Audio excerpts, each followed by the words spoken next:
más que una charla muy científica hoy día, quería más ponerlo desde la perspectiva de una charla motivacional en el marco de por qué es importante aprender bioinformática.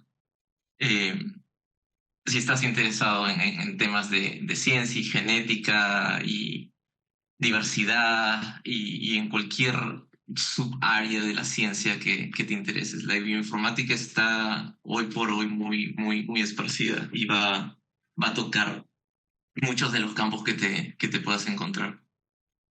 Entonces, ya, vamos a comenzar solo con un poco de la historia en cómo llegué a ser un biólogo computacional bioinformático. Um, en una empresa ahora en que trabajo en Ginkgo Bioworks. Entonces, como lo dijo la doc, todo comenzó hace muchísimos años, cuando era joven, en Cayetano Heredia. Y, y nada, hice el bachiller, el pregrado en biología.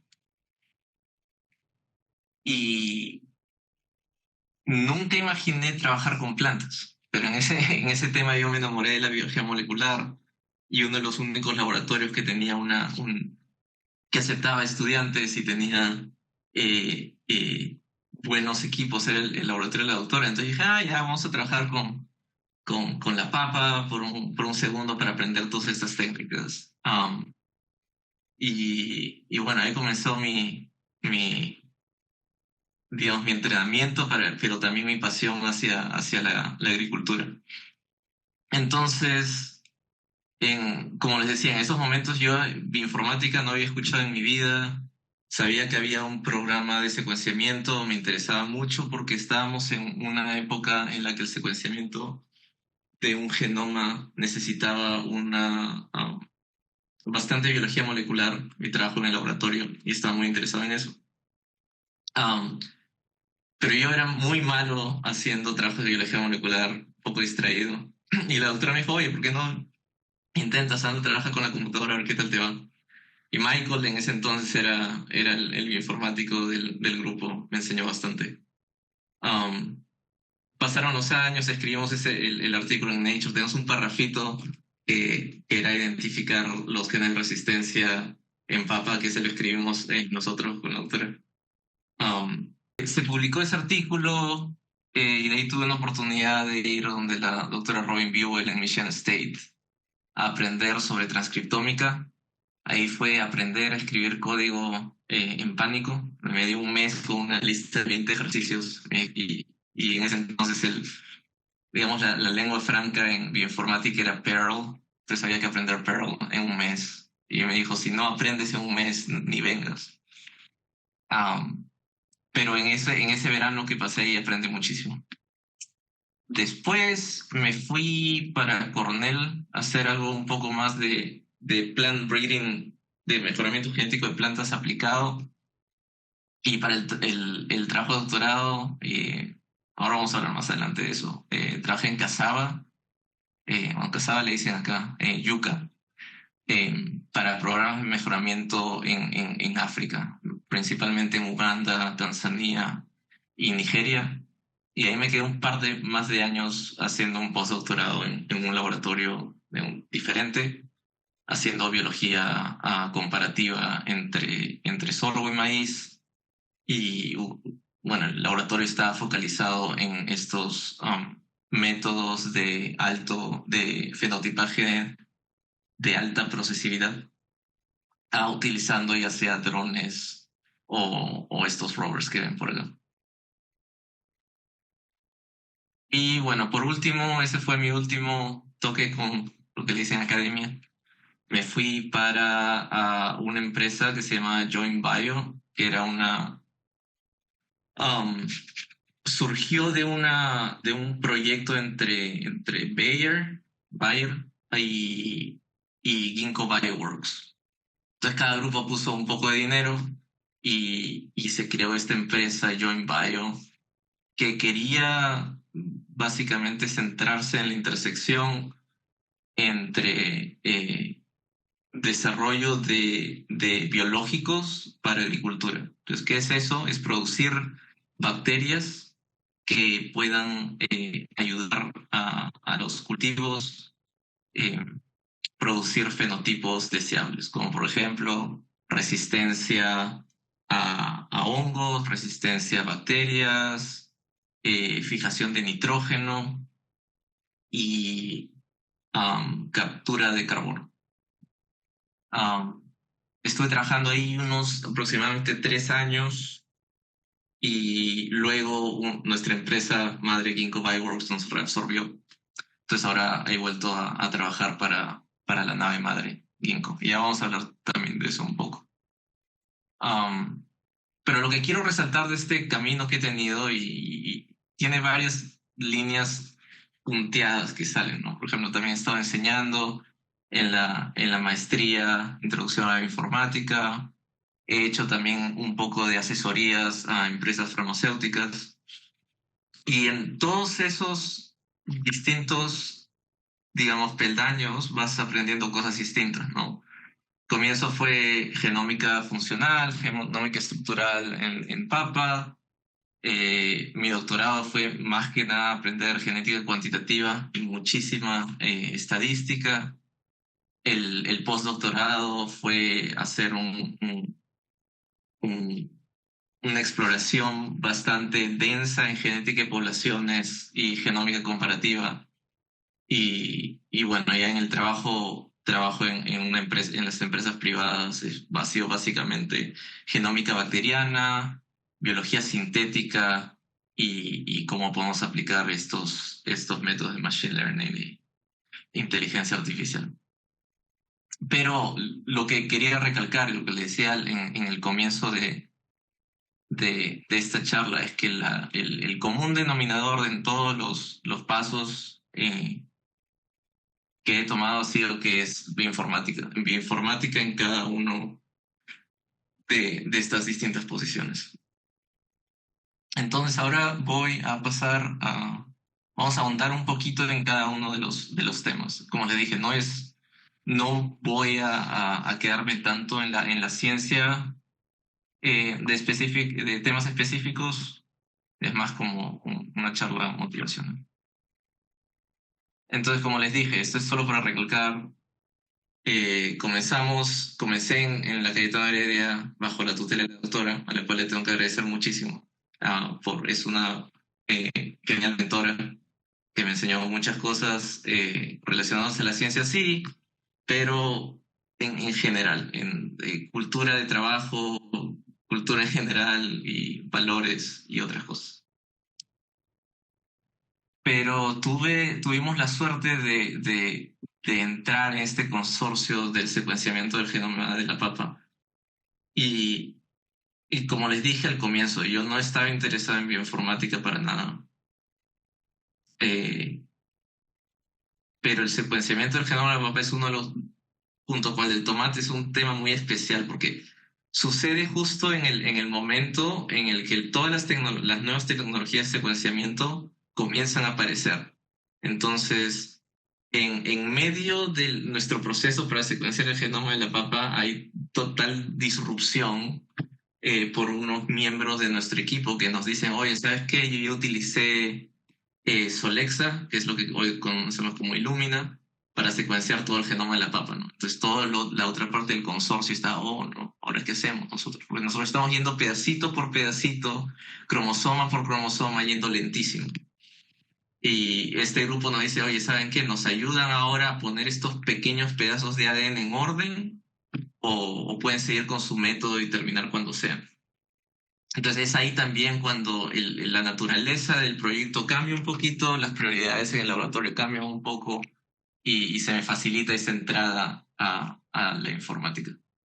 Y me encantó, lo que se podía lograr con mi informática, me encantó comenzar a aprender un poquito a escribir el código y, y bueno, terminó el proyecto del secuenciamiento del genoma en la papa, pero siempre la doctora tenía proyectos por aquí, proyectos por acá, y uno de estos era trabajando con transcriptómica. Queríamos ver el perfil transcripcional de dos variedades de papa, una que era tolerante y una que era susceptible a sequías, tanto en hojas y en raíces y en distintos puntos en el tiempo, sí, ¿no? Y este de acá soy yo, es mi nuca. Estamos recolectando papas nativas en Ayacucho. Y esto fue hace muchísimos años, pero por A o B motivos yo también me tuve que ir. El artículo recién ha sido publicado el año pasado. Olga, Olga y Jerry trabajaron con nosotros en el laboratorio. Robin Buell está acá. Um, Recién fue publicado el año pasado y me dio mucho gusto. Pero bueno, eso fue ir a Michigan State, aprender de estos métodos de transcriptómica que para ese entonces era una cosa bastante nueva. Y una vez que salí, vi lo que se podía hacer en otros lugares, mentores, en este caso Robin Buell, y su laboratorio nos facilitaron primero que todo, la construcción de las librerías y el know-how del análisis de datos, que era bastante importante. Entonces, luego de eso, no sé cómo serán ustedes si les interesa un tema científico en particular, tipo un género de algún animal extraño en el Amazonas. Pero la motivación que yo tengo en ciencia es muy diversa. Normalmente me aburro con un tema en específico. Entonces siempre quería buscar un poco más. Ok, he acumulado estas experiencias en cómo puedo tomar el siguiente paso. Y me interesaba mucho el mejoramiento genético de plantas y en cierta manera que sea un poco más aplicado. Quería seguir usando bioinformática, um, pero quería aprender más de este proceso. Y apliqué para unos doctorados, terminé en la Universidad de Cornell, dentro de este proyecto que era muy bonito del NextGen Cassava para generar variedades de yuca para para programas de mejoramiento en África. La yuca, no sé si saben, es oriunda de Brasil, no existía en África, fue introducida en 1960, es muy tarde. Pero por alguna razón el clima le gustó y es un muy buen clima para crecer yuca. Entonces, sobre todo en regiones con extrema pobreza, eh, los agricultores en Uganda, sobre todo en Tanzania, lo que hacen es van a poner los cultivos hortícolas que les gustan, pimientos o qué sé yo, choclo o otras cosas, pero en el borde de sus campos siempre tienen yuca. ¿Y por qué? Porque si viene la peste, si no llueve, si el clima está terrible y los otros cultivos no funcionan, la yuca sí, es muy tolerante a enfermedades, a condiciones climáticas y en caso tú no quieras consumir las raíces, estas raíces bueno, las yucas, per se, pueden mantenerse sin echarse a perder debajo del suelo hasta por 3 años. Entonces es un cultivo muy importante para la seguridad alimentaria. Y lo que este proyecto quería hacer, que era financiado por la fundación de Bill y Melinda Gates, era aplicar las nuevas tecnologías de mejoramiento genético de plantas para poder desarrollar nuevas variedades de yuca que sean más productivas, más resistentes a enfermedades en un menor tiempo. Porque tampoco no sé si ustedes se han familiarizado con un programa de mejoramiento clásico para algunos cultivos, demoran entre 10 o 15 años para mejorar una variedad. Entonces, la técnica que queríamos aplicar en estos programas de mejoramiento se conoce como selección genómica. Um, y esta es una explicación bastante sencilla de cómo funciona. Vamos a usar este gráfico para otras cosas a través de esta charla. Pero básicamente lo que tú necesitas es una población de entrenamiento. Entonces, tu población de entrenamiento va a estar conformada por, digamos, los años previos que has trabajado con este cultivo. En esos años previos que has trabajado con el cultivo, tú lo que haces es, después de cada temporada de crecimiento, tú vas a fenotipar esa población para, por ejemplo, qué tan bien se comportó en un año que hubo mucho de la enfermedad B, la enfermedad C. Vas a cuantificar el número de raíces que tiene, el tamaño de la planta, cuándo ocurrió la primera floración, y así una matriz enorme de fenotipos, cosas que puedes observar. Um, y en el otro lado, a esas mismas plantas que les has tomado todos los fenotipos, las vas a secuenciar. Y obviamente estas poblaciones de entrenamiento normalmente son grandes. El mínimo número con el que puedes trabajar son 800. Para este programa terminamos trabajando con poblaciones de entrenamiento de 4.000, 6.000 individuos que han sido genotipados. Y obviamente eso es caro, pero estamos utilizando una tecnología de genotipaje que es el GBS, de genotipaje por secuenciamiento, que, que hace que este precio baje muchísimo. Entonces, de ahí lo que haces es un modelo de predicción en el que tratas cada uno de las variantes genéticas como si fuera un predictor en una regresión normal. Y obviamente este modelo tiene que estar adecuado, tiene que ser especial en el sentido de que vas a tener un montón de covariates, de predictores para esos fenotipos.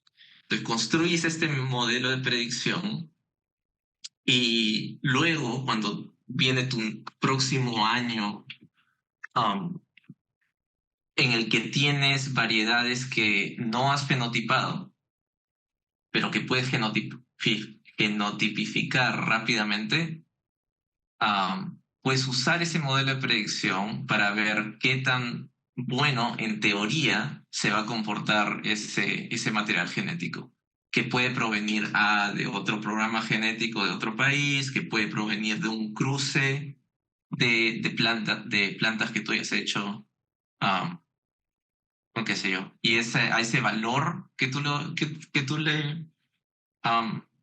que tú obtienes se le conoce como el Genomic Expected Breeding Value, que es la predicción. Y lo que se logra con esto es reducir el tiempo que te demoras en seleccionar individuos. Um, Sobre todo en África, la velocidad con la que tú puedes hacer estas selecciones es una vez al año, que es en la temporada en la que se pueden crecer las yucas y cruzar. Si estás muy apurado, puedes meter dos al año. Con este tipo de tecnologías puedes hacer esto mucho más rápido, porque no tienes que esperar que la planta crezca, puedes hacer varias selecciones in silico um, y seguir con el proceso.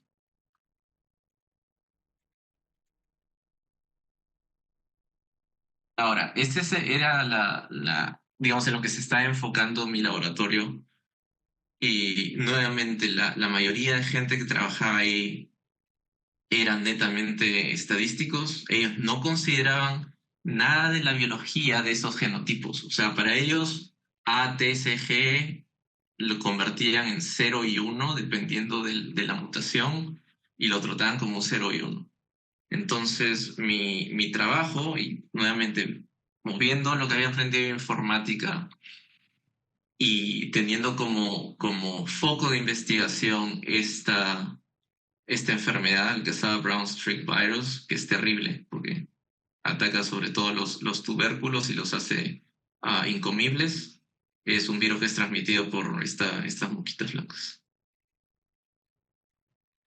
Entonces, como le decía, ahora mi trabajo era dejar que estos genotipos ya no sean, um, digan, que no sean indiferentes a la biología dependiendo del lugar en el que está en el genoma. Um, digamos que van a dejar de ser anónimos. ¿Y cómo es que dejan de ser anónimos?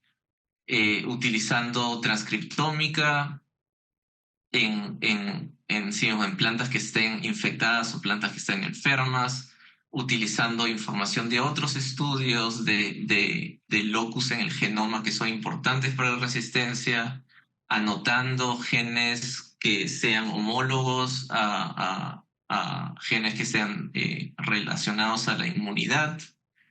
Y anotando esos genotipos se puede modificar el modelo de predicción para incluir esa información. Y lo que vimos al final es que las predicciones, el accuracy de tu predicción, qué tanto el Genomic Expected Breeding Value es igual al valor observado, incrementa si es que utilizas esta información funcional. Estamos en 25. Y nada, esa fue mi primera investigación. Como les digo, nuevamente es el tema de traer la informática a un problema nuevo. Luego, mientras estaba notando estas distintas variantes en el genoma y estaba llevando un curso de genómica avanzada y revisamos este artículo de Manolis Kellis, que ahora creo que está en Harvard, no sé, pero Manolis Kellis tiene un curso buenísimo en inteligencia artificial y deep learning para genómica, si pueden. Y está gratis en YouTube. Pero bueno, me salí del foco. Publica este artículo, esta imagen que me atrajo mucho.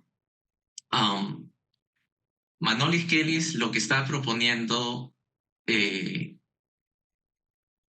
y esto sale del programa ENCODE, que utilizó diversas tecnologías ómicas para caracterizar los elementos funcionales en el genoma humano. Entonces, cuando él hizo un agregado de todos estos estudios, que no sé cuántos gastaron, creo que $2 billones en este proyecto, se vio que estas áreas azules eran activas transcripcionalmente. Imagínense, ¿no? El círculo entero es el total del genoma humano.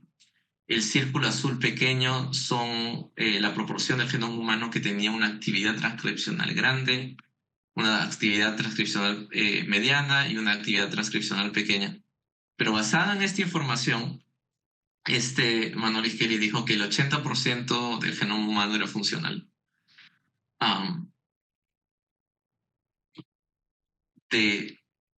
En el próximo año salió la gente que trabaja en poblaciones a decir que, de acuerdo a sus estimados de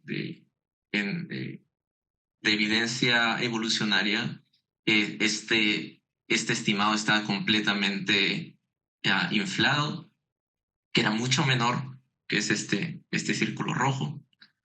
Y pueden comparar esas dos proporciones contra la cantidad de regiones en el ADN que codifica genes que van a hacer proteínas. Entonces, toda esta historia me dio solo la idea de que yo estaba anotando estos genes utilizando, digamos, transcriptómica, genes de regulación unidad QTL, pero la mayoría de estos eran en regiones codificantes, en la parte de morada.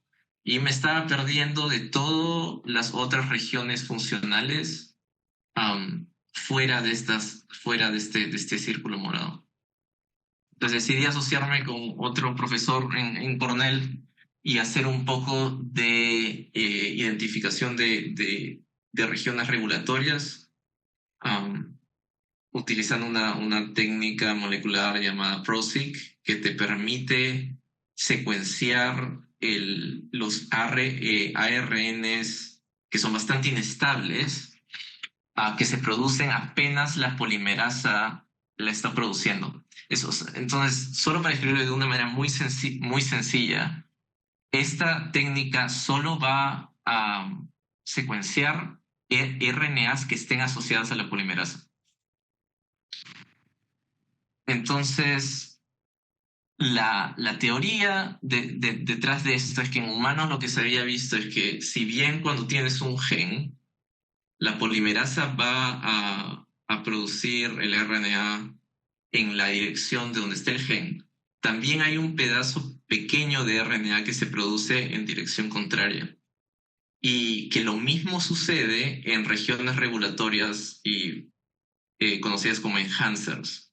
Hay una transcripción muy corta con ARNs que en un RNA-seq no lo vas a detectar de ninguna manera, pero que te están marcando estas regiones regulatorias como enhancers y los otros como promotores.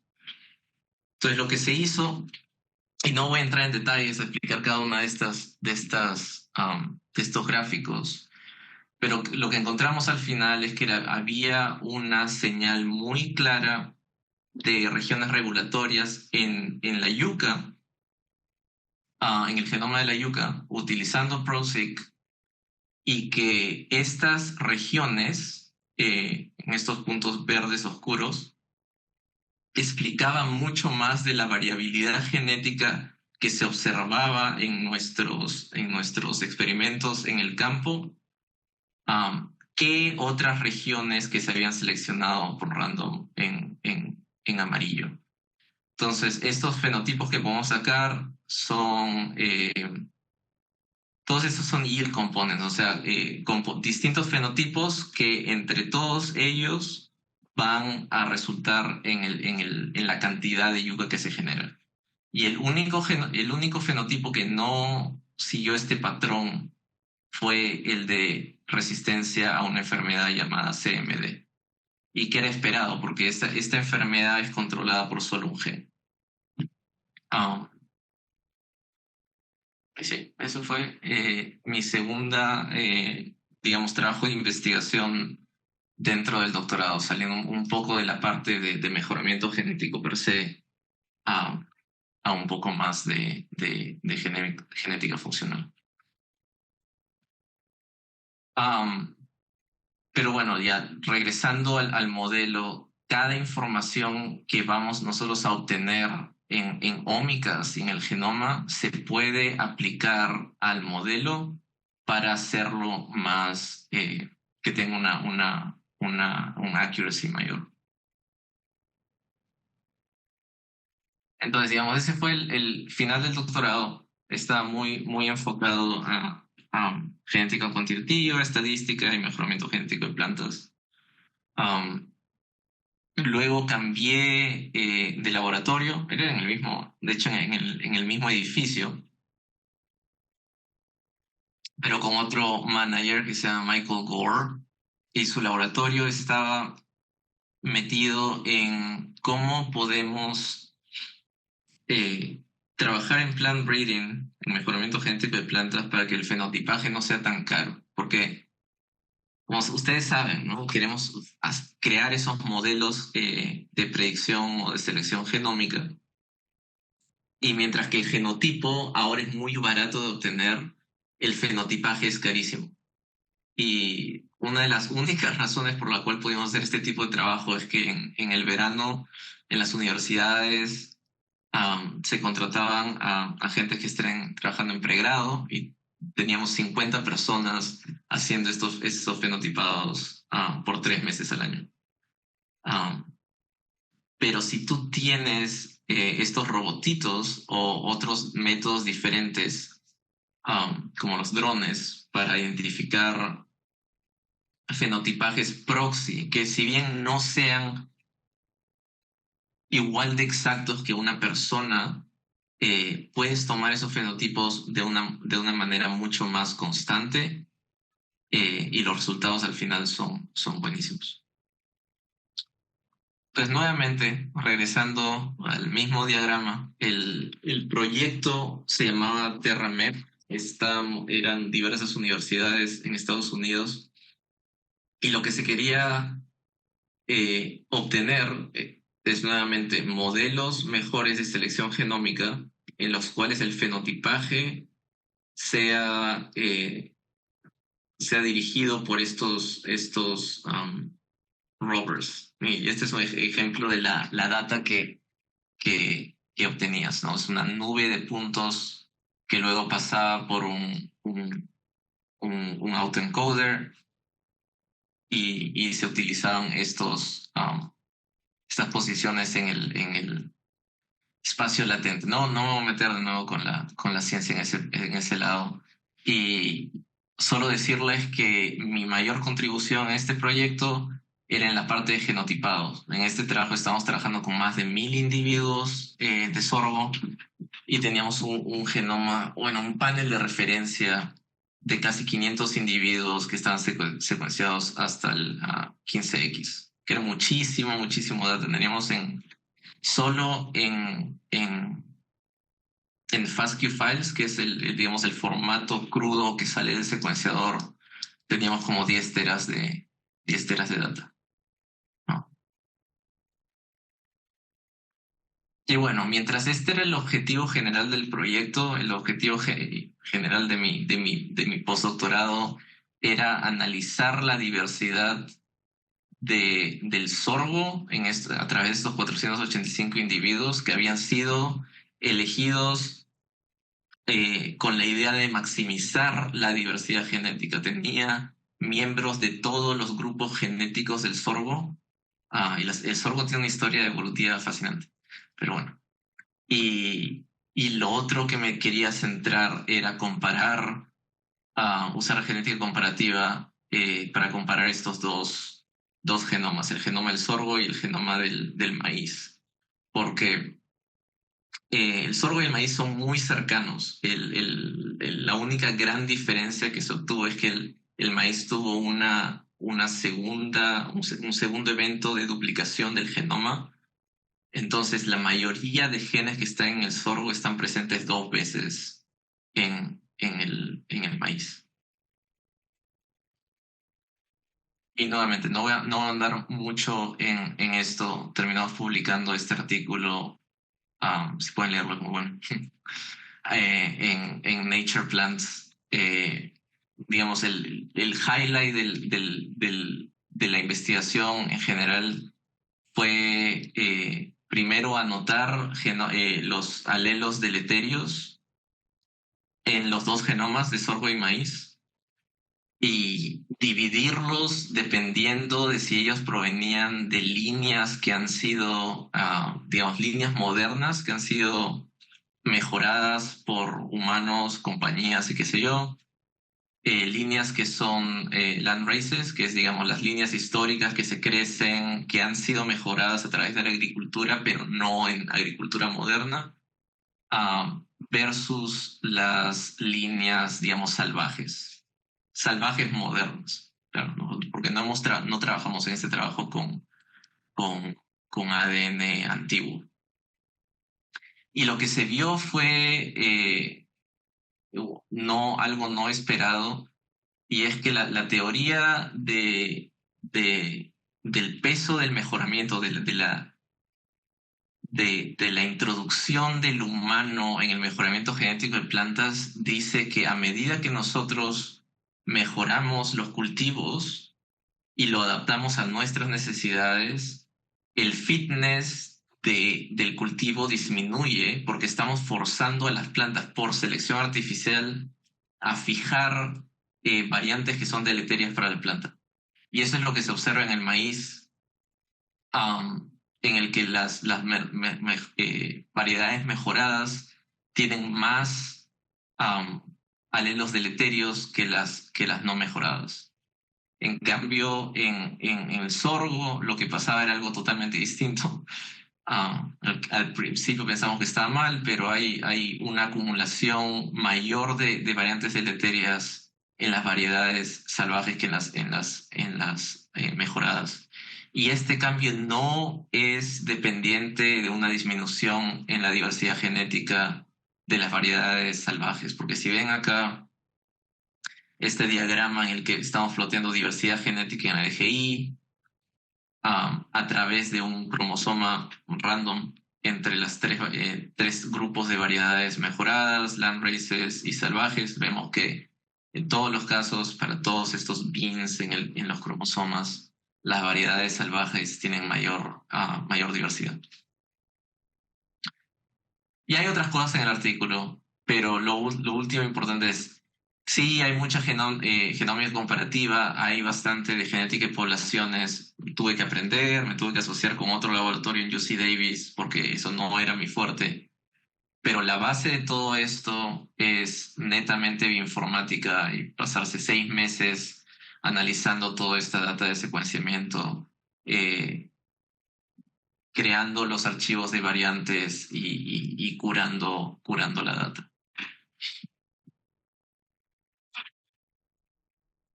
Sí, estamos en tiempo.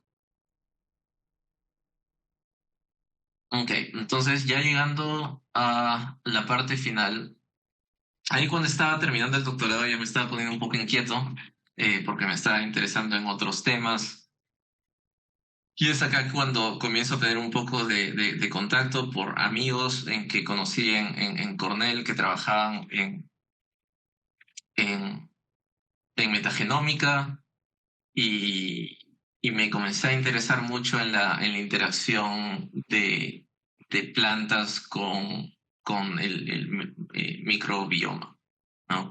Ya soñando en tipos de modelos, en cómo podía modificar este tipo para aplicar estas disciplinas de genética cuantitativa a- al mejoramiento de plantas a través de su interacción con microbios, no debería ser microbios, con bacterias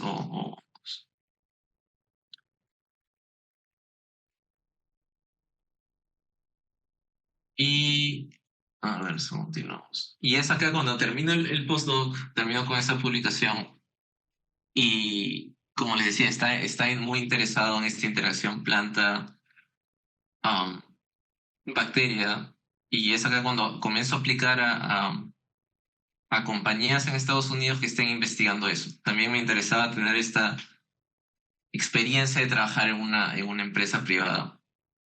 Y hay bastantes. Estaba Benson Hill, es una Pivot Bio, trabajaba también en producción de nitrógeno a través de bacterias, pero otra compañía fue Join Bio y es la compañía en la que terminé uniéndome el 2019, si no me equivoco. Y su proyecto, digamos, el mayor era crear esta interacción que ocurre naturalmente entre bacterias y, por ejemplo, frijoles, ¿no? En que le ayuda a fijar nitrógeno en plantas como el maíz, en las que esta interacción no se encuentra. Esto es un problema complejísimo. No lo hemos resuelto aún, tenemos buenos resultados, pero es fascinante.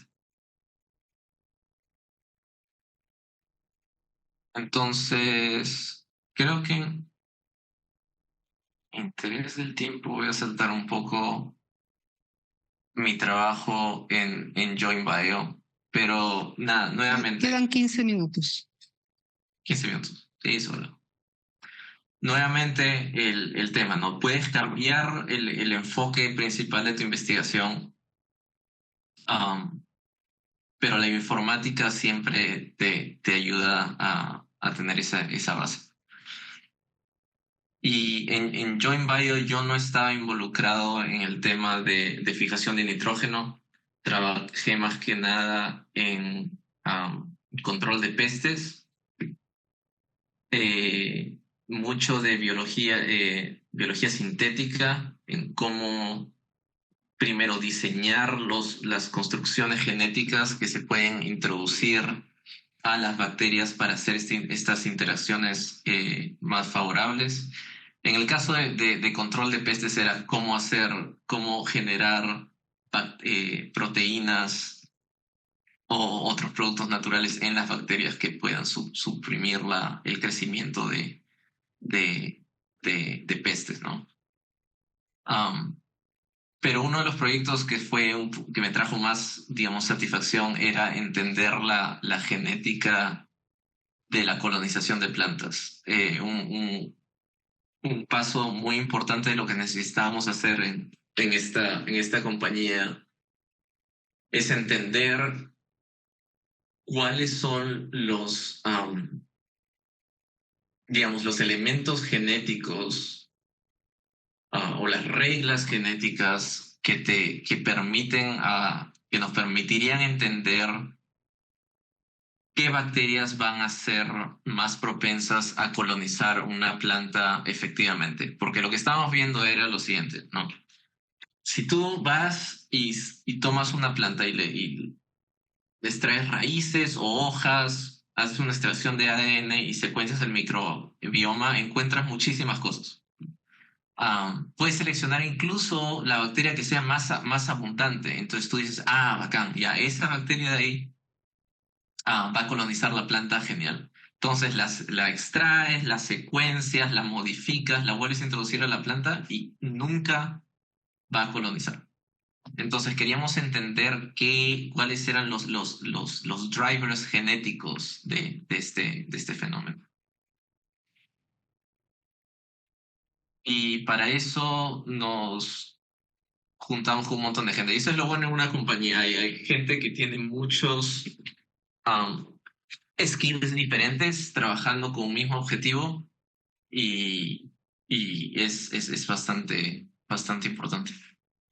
Entonces comenzamos en el trabajo con una colección de bacterias, um, casi 5.000 o 7.000 bacterias bastante diversas. Las secuenciamos por un lado y por otro lado teníamos una plataforma de los genotipamos para ver su habilidad de colonización en potes pequeños, en potes un poco más grandes de soya y maíz. Y nuevamente hicimos lo que les dije en los slides pasados, ¿no? Tenemos fenotipos por un lado, fenotipos por otro lado, um, y diseñamos ciertos modelos estadísticos. Estos son sí mucho más complejos, utilizando Machine Learning y AI que nos permitan eh, llegar a estos modelos de asociación, ¿no? Que nos digan qué drivers genéticos están impulsando la colonización y por otro lado modelos de predicción que nos puedan decir, dado este genoma bacteriano, cuál es la probabilidad de que colonice una planta de manera adecuada. Y nuevamente, no voy a entrar en detalles en esto, ah, pero utilizamos muchísima informática para llamar variantes no solo en especies distintas de bacterias, pero en géneros distintos de bacterias. Entonces, la cantidad de energía que le metimos a este proyecto para tener digamos, genotipajes correctos fue bastante grande. Y esto terminó siendo la base de la tesis de maestría de Caroline, que fue una de nuestros um, internos, o sea, practicantes en la compañía, que trabajó un verano. Es un trabajo de 4 meses para su tesis de maestría en Data Science. Y bueno, ya llegando a la parte final, todo esto pasó en Join Bio, las compañías, sobre todo las startups, ¿no? Aparecen, desaparecen, no hubo mucho funding y lo que pasó fue que Ginkgo Bioworks, que era nuestra empresa madre, nos reabsorbió a nosotros, pero también reabsorbió a, a, a la división de biologicals de Bio y formó esta unidad de agricultura dedicada a desarrollar biológicos. Entonces, introducción corta a Ginkgo. No pude pasar los slides que tenía preparado por legal y son muy estrictos con lo que pueda o no hablar. Entonces no puedo entrar en detalles de cosas que yo participo personalmente, pero voy a mencionar un par de cosas rápidas, ¿no? La misión de Ginkgo es hacer que la biología sea más fácil de diseñar. Um, es una empresa que trabaja bastante distinto de otras empresas, digamos, farmacéuticas o que dan ciencia. Somos digamos, como que somos como un third party, eh, contratistas de problemas científicos muy complejos que otras empresas grandes no quieren tomar el riesgo. ¿Por qué eligen a Ginkgo Bioworks para hacer esto? Es porque tenemos muchas automatización, tenemos mucha experiencia um, con biología sintética y hemos trabajado con muchísimos clientes, lo que nos da bastante experiencia. Estos son todos digamos, los grupos de clientes que tenemos. En un lado están todo lo que es vacunas y terapéuticas, pero en otro lado también trabajamos con químicos y comida. Tenemos la pequeña unidad de agricultura que es donde yo trabajo. Algunos de nuestros clientes son Bayer y Corteva. Um, pero sí, es una compañía bastante divertida de trabajar. Uno de los primeros ejemplos digamos, de proyectos interesantes que tuvieron fue ir a museos y extraer plantas que ya estén extintas, flores que no existen, pero que en escritos hayan sido mencionadas de tener un aroma particularmente bueno. Y lo que hicieron fue secuenciar el genoma de estos, identificar los VGC, estos clústeres de biosintéticos que más probablemente puedan estar siendo los responsables de la producción de ese aroma y creando digamos, un aroma sintético a través de fermentos con levadura. Um, no voy a entrar en esto, pero estamos intentando um, hacer modelos fundacionales para ingeniería genética de proteínas y inteligencia artificial. Algo en lo que estoy yo directamente involucrado es en el servicio de enzimas y desarrollo, bueno, es descubrir nuevas enzimas y optimizar su actividad. ¿Y por qué somos buenos en esto? Porque tenemos una base de datos privada de metagenómica en el que tenemos más de 1 billón de genes. Y si comparamos este versus lo que está en el NCBI y cualquier cosa que puedas encontrar um, a nivel público, estamos muy por encima de lo que se puede encontrar. Entonces eso nos permite hacer experimentos como estos, en los que mapeamos el universo de proteínas um, que está cercano a lo que nuestro cliente nos ofrezca. Podemos sintetizar algunas de ellas, ver cómo se comportan, hacer una segunda ronda de secuenciamiento y de biología sintética hasta que lleguemos a obtener la proteína que mejor respuesta va a tener. Bueno, sí, hay otros proyectos mucho más interesantes. Ahorita estamos reconstruyendo una levadura base por base, o sea, va a ser una levadura completamente sintética, eh, la cual va a poder sintetizar proteínas que la levadura jamás ha sintetizado. O sea, son proteínas, digamos, perdón, aminoácidos modificados. Muchísimas gracias, Roberto. O sea, ha sido muy interesante que hayas unido toda la parte científica con toda tu trayectoria, cómo has ido llegando a donde has estado, ¿no? Con lo último que mencionaste, no pude sino imaginarme el potencial, ¿no?, que tiene el Perú con la cantidad de lugares, tipos de tierra, tipos de metales, climas, en diversidad bacteriana, ¿no? Sí. Digamos, cuevas arroyos a diferentes temperaturas, con diferentes pHs, pequeños arroyos de deshielo, o sea, con que tienen bacterias que existen, que están congeladas o han estado congeladas bajo los glaciares y que nuevamente salen, ¿no? Entonces me parece que esto es una rama absolutamente gigantesca. Deberías eh, convencer a tus jefes de instalar un centro En acá Perú. en San Y Marcos, en el es, Perú. y es muy rentable. Bueno, hay dos tipos de librerías, ¿no? Están las librerías metagenómicas, sobre todo, como dices, en lugares en los que sea difíciles de obtener, pero también difíciles de aislar. Am, pero también tenemos otras librerías que son las que te dan básicamente el genoma, pero también la bacteria aislada. Am, y la gente paga millones de dólares por estas librerías.